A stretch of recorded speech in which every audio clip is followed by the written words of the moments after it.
Influencers video பார்த்துட்டு படம் பார்க்க போனோம். படம் வந்து அவங்க சொன்ன அளவுக்கு இல்ல, ஏமாந்துட்டோம் அப்படின்னு சொல்லி மக்கள் இந்த மாதிரி சொல்றாங்க இல்லையா, அதுக்கு என்ன பதில்? மக்கள் சொல்லல, அதுதான் நான் என்னோட பதிலா சொல்றேன். நாங்களே ஓப்பனா அன்னைக்கு கேமரா எல்லாம் தூக்கிட்டே போயிட்டு என்ன ரிவ்யூ நீங்க ஃபீல் பண்றீங்கன்னா 10 அவுட் ஆஃப் 10ன்னு கத்துறாங்க. ப்ரமோஷன்ன்ற ஒரு விஷயம் வந்து இந்த மாதிரி ஒரு படம் இருக்குதுன்னு தெரியப்படுத்துறதுக்கு மட்டும்தான். இதுக்கெல்லாம் முற்றுப்புள்ளி வைக்கிறதுக்கும் என்கிட்ட ஒரு பதில் இருக்குது. ஒண்ணுமே கிடையாது. உங்களுக்கு ஃபேக் ரிவ்யூ பரவுது அப்படின்ட்டு ஒரு எண்ணம் இருந்துச்சுன்னா மீடியா நீங்களே முன்னெடுத்து நீங்களே பப்ளிக் ஒரு 150 பேரை கூட்டிக்கங்க மிக்ஸ்டு ஏஜ் குரூப்ல மறுபடியும் ஒரு ப்ரிவியூ போடுறோம். அவங்கள லைவா ரெக்கார்ட் பண்ணலாம். நீங்களே இருங்க, நாங்களாம் அந்த பக்கம் கூட வரல.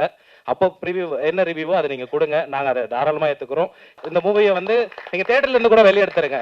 ஏன்னா எப்படி ஒரு பெய்டு ப்ரமோஷன் இருக்குதோ அந்த மாதிரி பெய்டு டிஃபர்மேஷன் போயிட்டு இருக்குது. ஸோ இந்த மிக்சட் ரிவ்யூஸ்க்கு இதுக்கெல்லாம் அஞ்ச போறது இல்லை. ஐ திங்க் இங்க நிறைய பேர் ட்விட்டர்லயும் நிறைய ட்ரெண்டா இருக்கீங்க. ஒரு கான்டெஸ்ட் ஒன்று நடத்தலாம்.